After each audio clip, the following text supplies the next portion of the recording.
Uma baleia viva valia muito mais do que uma baleia morta. A audiência civil resulta.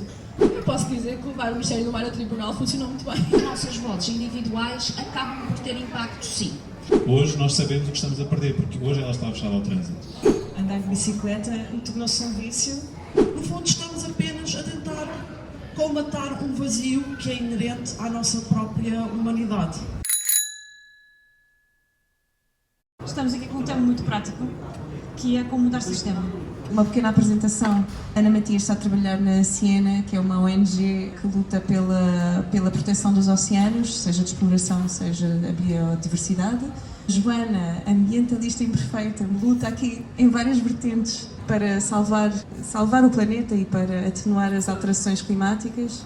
Sim, porque se mudarmos as pessoas, salvamos o planeta, não é? E a Sara F. Costa, poeta, que faz parte do Bloco de Esquerda. O que é que os chateia num sistema que existe hoje? A inércia.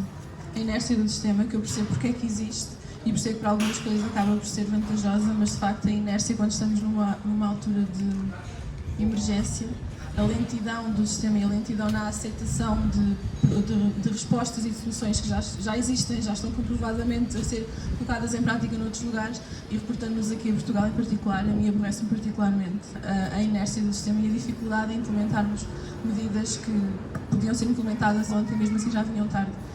O nome emergência diz tudo, não é? Já não estamos a falar de uma preocupação, estamos a falar de emergência, estamos a falar de atitudes que têm que ser tidas amanhã. A falta de interesse e de participação pública, porque os mecanismos existem e muitas vezes não são colocados em prática, ou por desconhecimento, ou por preguiça, ou por, não sei, por uma infinidade de razões, mas a falta de envolvimento, muitas vezes, e particularmente no que toca ao ambiente, envolvimento de cidadãos. A mim aborrece uma lógica de crescimento perpétuo, a lógica de subexploração e de colonialismo sempre crescente, do ponto de vista do sistema global, dificuldade em mudar o sistema pelo sistema, não é? Mudar o sistema por dentro e quem está no sistema e quer mudar as coisas, o quanto isso lhes custa. Choca-me a falta de disponibilidade de quem trabalha no sistema de ouvir quem não está no sistema e acho que há uma grande falta de literacia e que isso também é culpa do sistema e não do público, propriamente. Eu acho que a maior parte das pessoas não faz ideia como é que há de participar politicamente sem ser o voto, que faz de 4 em 4 anos, de 5 em 5 anos, dependendo da eleição. E acho que não sabem porque essa literacia não é trabalhada e acho que é de propósito que não é trabalhada. Isso chateia-me muito. A facilidade com que as pessoas que têm poder podem ignorar a participação do público também me parece grave. E depois, há uma coisa que me anda a irritar profundamente em Portugal, que é a utilização do interesse público para destruir biodiversidade à torta e à direita. É uma coisa que tem estado a acontecer, muito usando a bandeira da transição energética como desculpa, como razão para, mas acho que está a ser completamente irresponsável e acho triste que nem sequer seja uma coisa que nós andemos propriamente a discutir na esfera pública, nomeadamente na imprensa. Conhecem algum exemplo que vos inspira da participação e da mudança do sistema? Eu ia dizer que não faltam exemplos históricos. Podemos falar dos direitos civis nos Estados Unidos da América nos anos 60 e 70, do movimento das sufragistas, do movimento das mulheres iranianas nos anos 60, agora está a demorar um bocado mais tempo e estamos a ver um retrocesso que só nos relembra que os nossos direitos não estão garantidos, temos que continuar a lutar por eles, mesmo que achemos que eles deviam estar garantidos. É o exemplo da Greenpeace a parar um baleeiro com um bote, que é muito inspirador e que funciona muito bem nos anos 80, que tornou a caça à baleia quase ilegal em quase todo o lado, não em todo o lado, mas a Islândia acabou de aprovar, não foi, que passou a ser ilegal na Islândia também, portanto mais uma vitória nesse ponto. Exemplos mais próximos de nós, e a usar o sistema, lembro-me, por exemplo, da despenalização do aborto, que foi uma campanha em que eu participei, 2 referendos, portanto foi muito difícil, mas foi muito democrático, teve uma participação enorme da esfera pública toda, do povo todo, de várias pessoas, para os 2 lados. E acho que foi uma vitória muito grande e acho que é um bom exemplo. E depois desta temos outras mais recentes. Os Açores eram a região em Portugal que mais caçava baleias, cachalotes particularmente, e era uma economia bastante bem estabelecida nos anos 80, até ter sido proibida. E eu acho que é exemplar, e nós damos este exemplo muitas vezes, mesmo para outras atividades extrativas de recursos naturais, o trabalho que foi feito nos Açores, nos anos 80 para cá, no sentido de mudar completamente a indústria de caça à baleia para whale watching, por exemplo, que independentemente de vários problemas que possam estar associados ao whale watching, aquilo que se passa nos Açores, de um modo geral, é aceitável e é recomendável, pelo menos nós entendemos-lo assim. Trabalho de SAPA com aquelas pessoas que pescavam baleias, que capturavam baleias e passaram a vê-las e passaram a compreender porque é que é importante que elas estivessem preservadas e não mortas, e isto foi um exemplo muito bom de como é que se pôde aliar na altura argumentos económicos, porque basicamente demonstrou-se às pessoas que uma baleia viva valia muito mais do que uma baleia morta, porque poderia ser vista uma e outra vez e isso continuaria a gerar rendimentos para a economia, e essencialmente mudou-se uma indústria que era, sei lá, secular provavelmente nos Açores, e neste momento uma das maiores indústrias de turismo, pelo menos de marítimo-turísticas, é o whale watching. Isto aconteceu em 30 anos, portanto é possível fazer a mudança. E para falar também de outro exemplo bastante recente, o da luta da plataforma Algarve Livre de Petróleo, onde nós tivemos a sorte de estar envolvidos desde o início, que essencialmente pretendia que os furos o furo que ia acontecer a 40 km de Algesures não acontecesse, e isso foi um exemplo, para mim continua a ser dos maiores exemplos de participação pública em que eu trabalhei diretamente, mas mesmo como cidadã também participei, porque conseguimos, através da PALP, Algarve Livre de Petróleo, conseguimos através da PALP participar de todas as formas e feitios. Participámos na consulta pública, foi das consultas públicas mais participadas de sempre, ambientais. Nós fizemos manifestações, nós reunimos com todas as pessoas que havia para reunir. Todos os autarcas do Algarve, foi bastante difícil reuni-los numa reunião, e então conseguimos consensualizar entre toda a gente, todas as cores políticas, não todas, mas muitas cores políticas, que aquilo não era uma boa opção. Portanto, acho que foi um movimento mesmo grassroots, e no final tivemos que ir para tribunal, sim. No final tivemos que ir para tribunal, quando já tínhamos esgotado tudo o que havia para esgotar. Foram 3 anos muito intensos, que valeram por 10 talvez, e no final fomos para tribunal, e é uma das coisas que eu costumo dizer, funciona, apesar de tudo aquilo que nós achamos sobre os tribunais e sobre, obviamente que existem vários casos em que as coisas não funcionam tão bem, mas para nós funcionou, e tivemos a sorte de ter muita gente a apoiar-nos e, bom, vamos ser honestos, a financiar também o nosso processo em tribunal, porque caso contrário teria sido mesmo muito difícil. Mais recentemente, a aprovação da moratória à mineração em mar profundo nos Açores, que foi também um trabalho foram de alguns anos, e que acabou por culminar em abril com a aprovação unânime do Parlamento Regional. Apelar para o bem comum nem sempre funciona.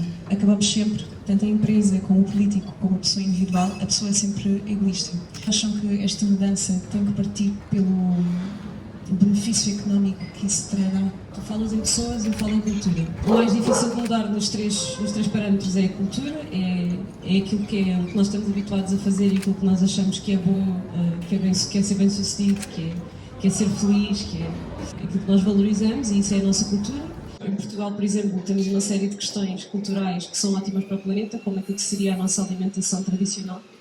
É ótimo para o planeta, é pena nós não seguirmos. Eu defendo sempre que a cultura é o quarto pilar da sustentabilidade, precisamente porque acho que é preciso também trabalhar nas pessoas, e não na parte dos seus direitos serem cumpridos, que é o pilar social, mas mesmo na parte de os tornar agentes ativos desta mudança. Portanto, pilar político, económico, social e o cultural. Isto é uma opinião, não é uma coisa que seja aceita por toda a gente, de tudo. Apesar dos primeiros 3 já ser um consenso. Dar um valor económico às coisas. Isso é uma das linhas que a União Europeia está a defender muito e a aplicar em grande escala, que tem a ver com dar um valor económico a tudo que é serviços do ecossistema. E esses serviços passarem a ser pagos pelas empresas e pelos Estados, seja pelas externalidades que causam, seja pelas coisas más que fazem, têm que pagar a sua reparação, a sua compensação, seja por utilizarem bens que são de todos, como a água, o sol, o ar, etc.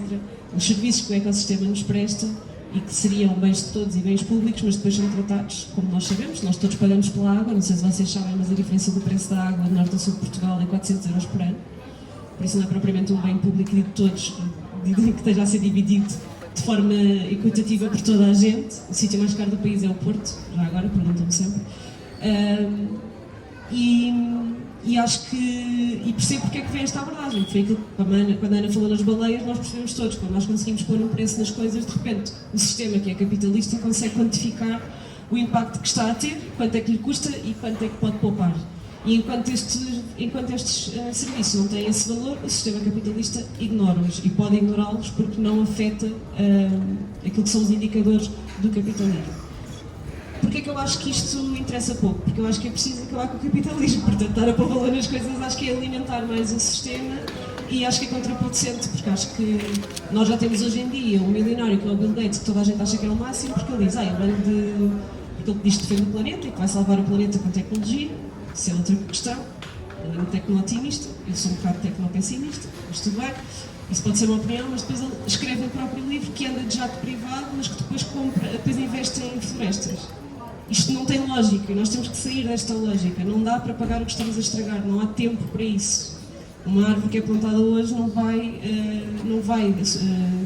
fazer sumidor de carbono das emissões que eu estou a fazer hoje. E nós já estamos numa altura em que temos mesmo que começar a andar para trás. Não é só desacelerar, é mesmo pôr o travão de mão, fazer marcha atrás e andar para trás. E quando temos pessoas com um perfil como este, que toda a gente no mundo sabe quem é, a dizer barbaridades destas e a publicar livros a dizer isto, e continuarmos a pagar para poluir, que é o que os mais ricos fazem, nós não vamos a lado nenhum. E depois esta questão que é, se tu podes pagar para poluir, crias mais agravas ainda mais as desigualdades que já existem.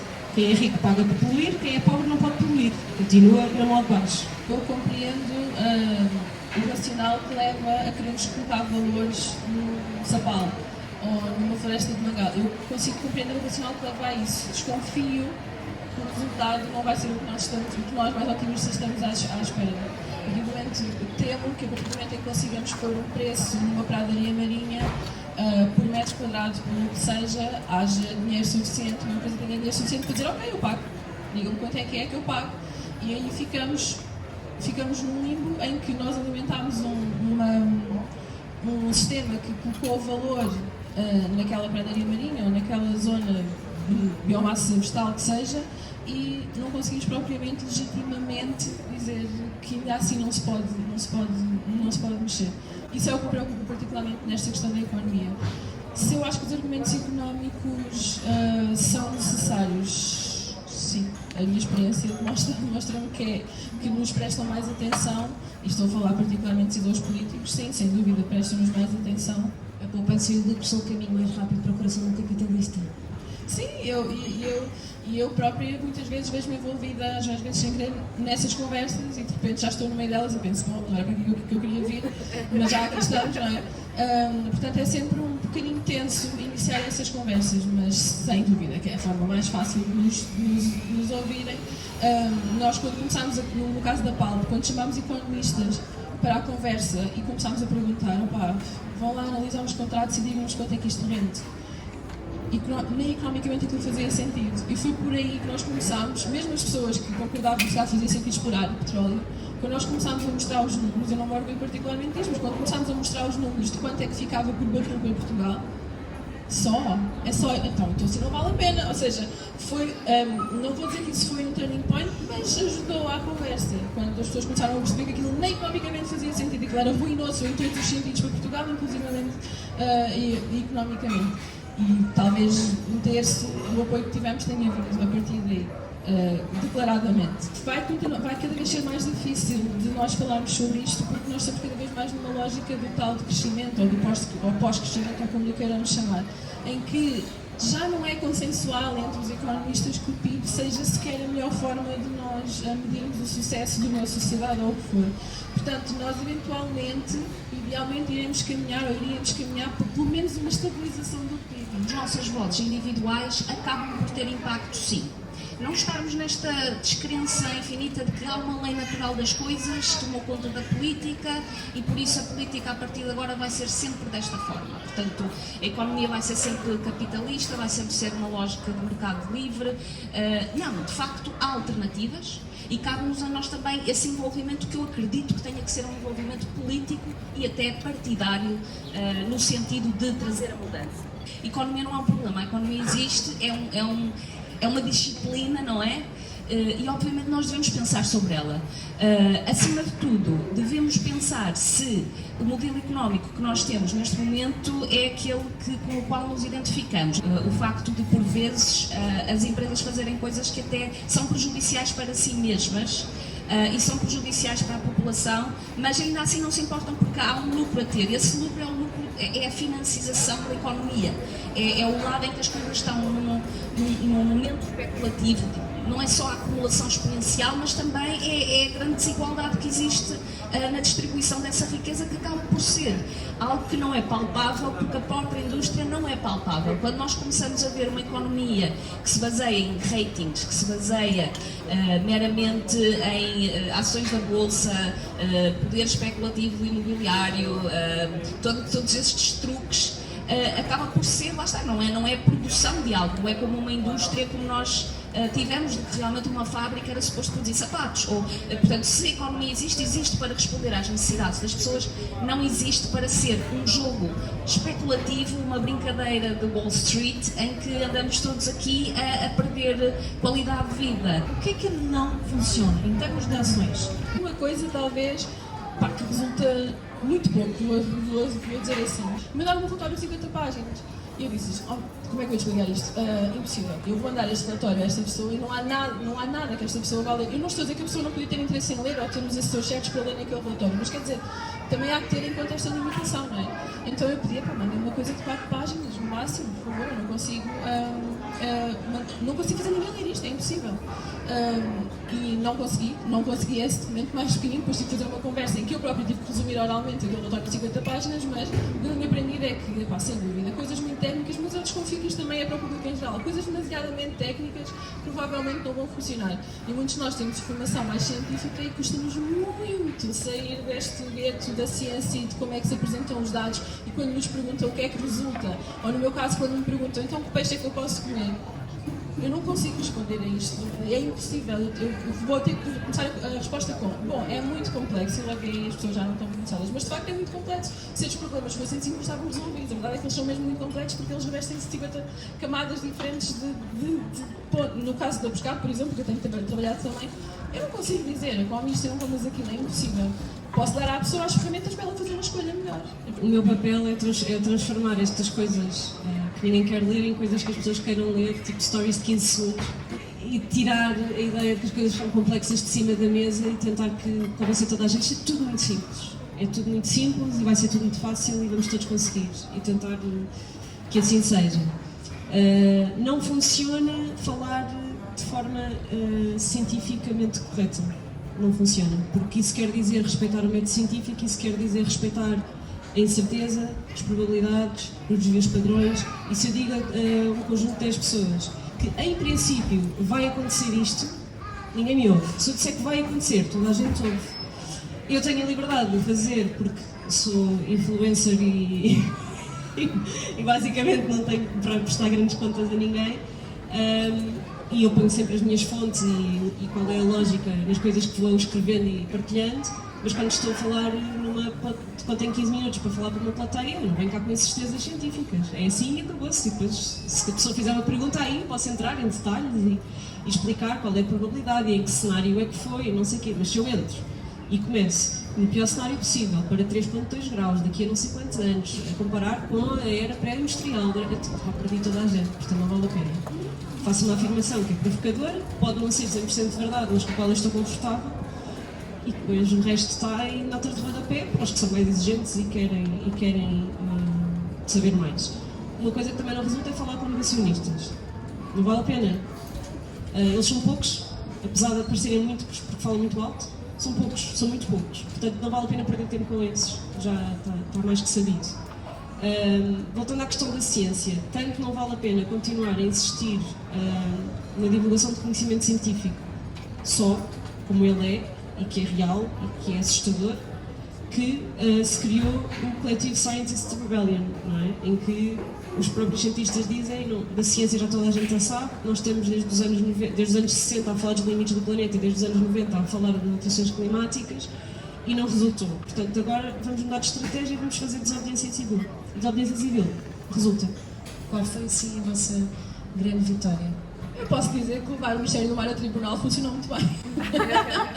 Funcionou muito bem, aquilo foi ótimo, não é? Foram uns meses de sofrimento, mas posso dizer-vos que a partir daí as coisas mudaram radicalmente. E depois, mais tarde, na Lei de Bases do Clima, foi proibida a exploração de petróleo e gás no território nacional, porque aquilo alguma coisa fez.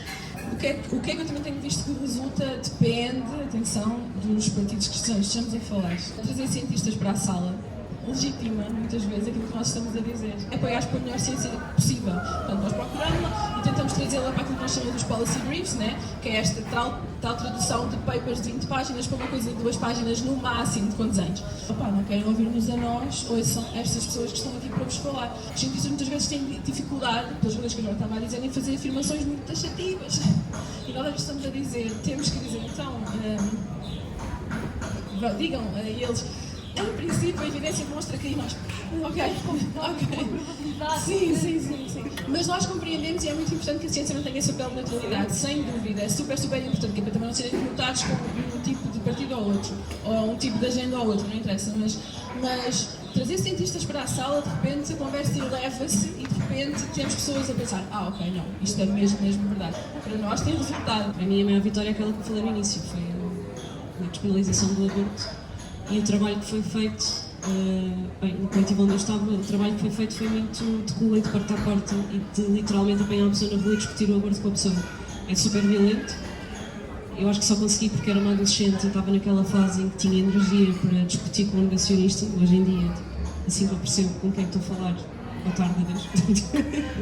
Mas na altura tinha. E acredito mesmo que mudámos muitas opiniões e foi literalmente trabalho de rua, não foi nas redes sociais, não ouvi. Havia o Mirk e o Wi-Fi, mas foi literalmente andar na rua, falar com as pessoas, distribuir panfletos, fazer murais, pôr panfletos nas caixas do correio e garantir que toda a gente estava a falar do assunto e que toda a gente tinha alguém com quem discutir o assunto para chegar a uma conclusão, e a verdade é que funcionou, tanto que houve 2 referentes e os resultados foram muito diferentes e a afluência às urnas também muito diferente. E acredito muito nesse trabalho, que é um trabalho que eu acho que se perdeu um bocadinho, porque nós agora achamos que se pusermos nas redes sociais toda a gente vai ver, e nós sabemos que não é assim que funcionam os algoritmos, portanto acho que temos que se calhar recuperar essa parte do trabalho de rua. Eu acredito pelo menos que as pessoas são bem motivadas, na maior parte das vezes as pessoas querem fazer o melhor. Nós na Siena realmente focamos muito nos decisores políticos. Estas pessoas estão encarregues de assuntos muitíssimo diversos. A maior parte destas pessoas nunca ouviu falar em mineração do mar profundo. Não faço ideia que isso existe. Então eu tive muitas conversas com pessoas de início a explicar o que era isto e dizer porque é que era importante que o voto daquela pessoa fosse de uma determinada forma, porque era importante que eles questionassem outros partidos políticos a fazer X ou Y. Nós interagimos com todos os partidos, com todos menos um. Muitas vezes a resposta das pessoas é claro, faz sentido.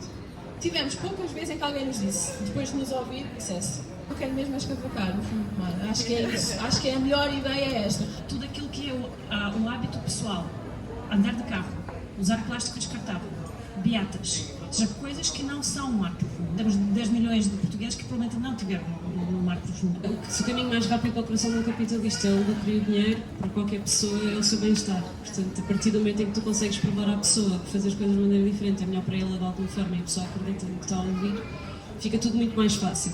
Podemos olhar para o tabaco, toda a gente sabe que faz mal, que tira anos de vida e as pessoas continuam a fumar. Portanto, claramente não é suficiente naquilo que são vícios. No caso do automóvel, que é a grande causa de Lisboa possível, o automóvel é um vício, eu para mim falo. É um vício e é um vício que é alimentado pelo sistema, não é? Como o tabaco também foi, e ainda é. E quando eu digo que é alimentado pelo sistema é porque em Lisboa não há transportes em condições e a verdade é que a minha vida fica verdadeiramente mais difícil quando eu não utilizo o carro para determinados percursos. E enquanto isto for verdade, as pessoas não acreditam que é melhor para elas. Portanto, tens aí o desafio de não basta as pessoas mudarem, é preciso o sistema de transportes mudar.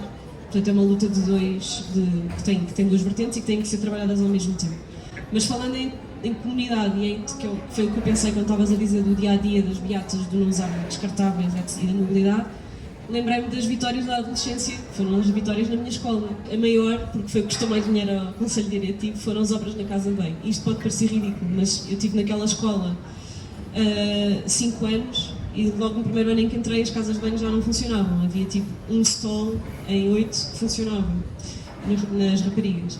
E era absurdo, era nojento, e nunca havia papel, e nunca havia nada, e aquilo entupia todos os dias, e era tudo péssimo. E eu consegui, com um conjunto de pessoas, que nós na altura começámos, éramos tipo 6, e conseguimos fazer um sit-down de 2 dias na escola com quase os alunos todos da escola. E as obras começaram na semana a seguir. Porque de repente nós dissemos aos nossos pais que não íamos dormir a casa, porque não saíamos da escola enquanto não houvesse obra da casa de banho. E os pais apareceram todos em peso na escola. Estamos a falar de miúdos do 7º ou 12º ano. Não vais dormir a casa? Como assim não vais dormir a casa? Não vou dormir a casa enquanto não tiver condições na casa de banho.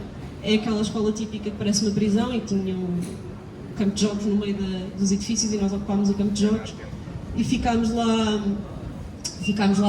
2 dias, uma noite, até o Conselho Diretivo fazer uma declaração a dizer que sim, que fazia as obras e pronto, e a coisa fez-se.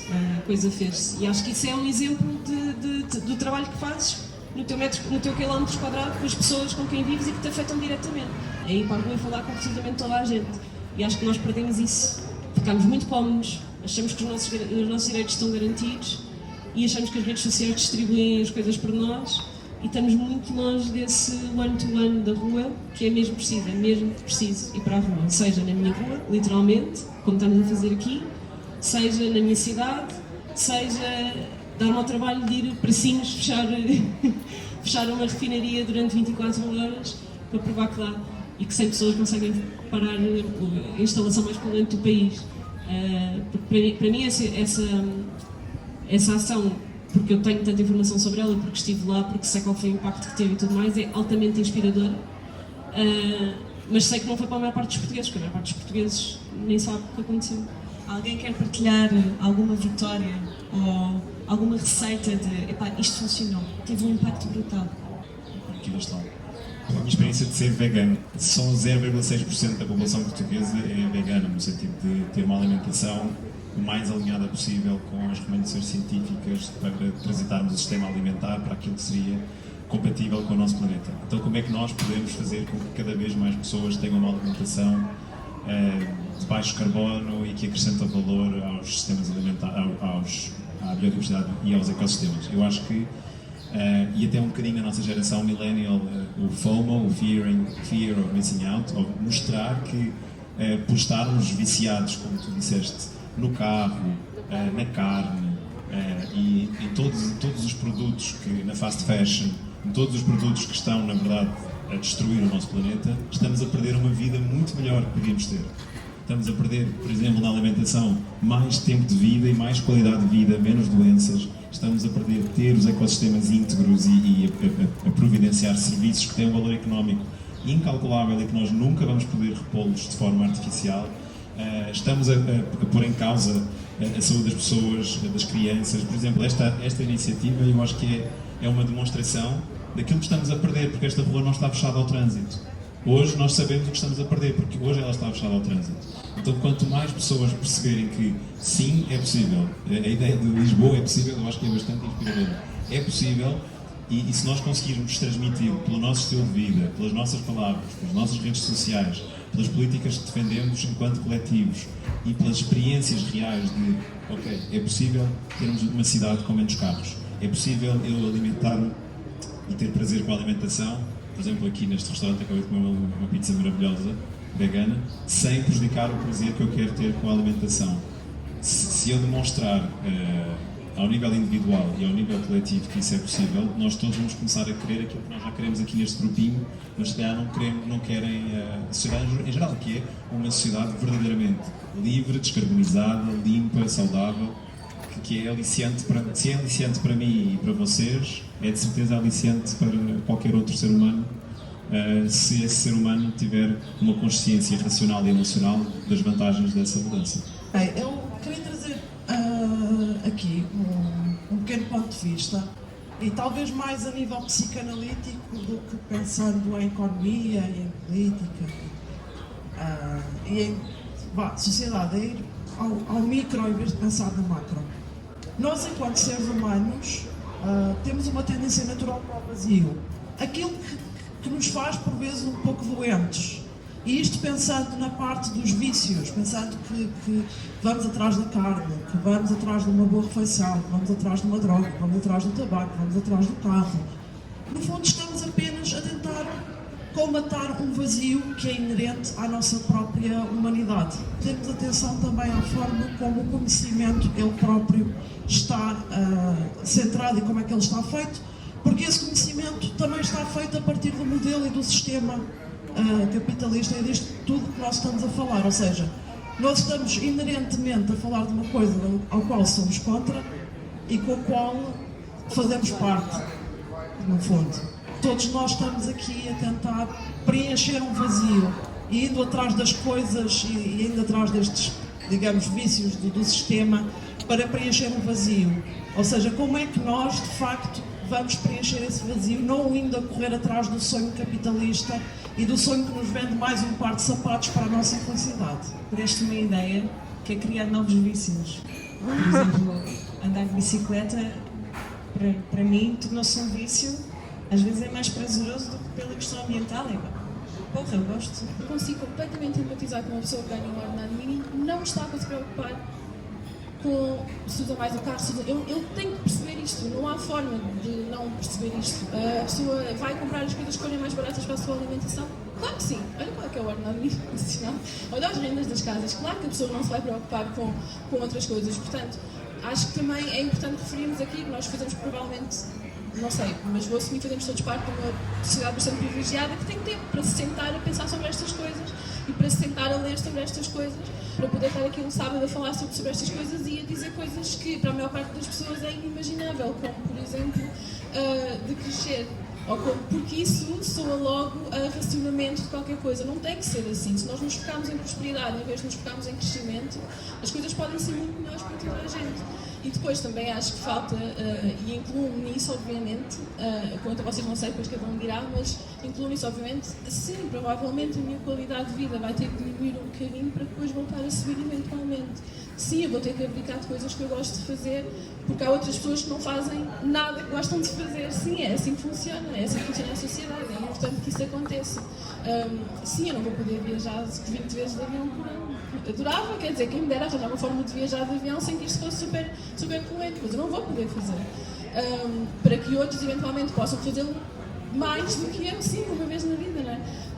Por isso eu acho que também este conhecimento de que se calhar nós vamos ter que ajustar aquilo que nós consideramos que é uma boa qualidade de vida para nós vamos ter que perder qualquer coisa, garantidamente, porque os recursos não são infinitos. E se não são infinitos, temos que os redistribuir de forma melhor, seja energia, alimentação, bem, o que quer que seja. Nós estamos a falar sempre de agir dentro de uma sociedade que é democrática e de um Estado de Direito. E há a possibilidade, e eu digo isto com muito medo, mas eu acho que há a possibilidade da emergência climática ser tão grande que não vamos continuar a poder falar sempre dentro da democracia e do Estado de Direito. E isso é assustador. É assustador para mim, é ainda mais assustador para quem não tem direitos garantidos. Eu tenho os meus direitos todos praticamente garantidos, com poucas exceções e raridades, não é? Eu sou altamente privilegiada no grande scheme of things. Mas acho que é preciso começarmos a, sobretudo quem já é ativista e está preocupado com estes assuntos, começar a falar sobre isto e a perceber quão longe é que nós vamos ter que ir, se temos mesmo que ir, se vamos conseguir fazer de outra maneira, e acho que não podemos ter medo de falar disso, pelo menos entre nós, mesmo que seja uma conversa totalmente pública e para não assustar toda a gente, não é? Mas acho que é uma conversa que é preciso ter, acho que estamos nesse ponto. Bom, agora é o momento do silêncio, e muito obrigada a todas e a todos.